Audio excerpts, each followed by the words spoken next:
sa mga nagtatanong kung anong pinapatoka ko sa aking labuyo, yun lang Ayan, feeds yan. Pang manok, pwede rin yung hagmas, pang baboy, kahit ano lang, iniiba-iba ko para hindi sila magsawa ba. Minsan hinahalo ko ito sa sa kanin, tapos lagyan ng tubig. Minsan kanin lang din.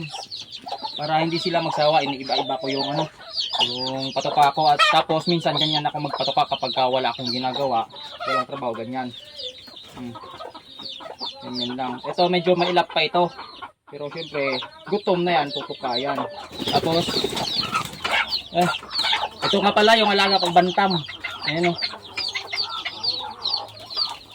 Ang liit lang yan, ang liit. Kumpara dyan sa ibang, ayan ang liit.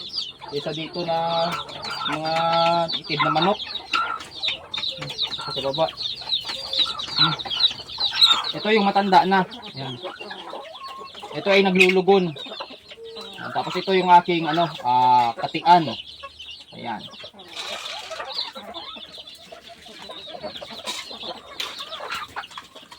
Tingnan nyo ang kahid nito mga kabuldok. Ayan, ang haba niyan. Tapos yung isa kong pinapakawalan, ayun Ayun Ito ay hindi na mailak. Tapos ito, katian ko rin to Ayan Yung sa kulungan. Ayan. Babae tsaka tandang na labuyo. Ito pa, yung isa. Ito ay mailap din ito. Ayan. Hindi na paamuhin ng mga labuyo. Ang haba ng buntot. Ayan. At ito ay napakailap. Ito ay nagkasakit. Sinipon ito kaya pinakawalan ko. Pero magaling na ito ngayon at pinapalakas ko lang. At ito, kakatayin ko ito ngayon. Nahuhulihin ko yan.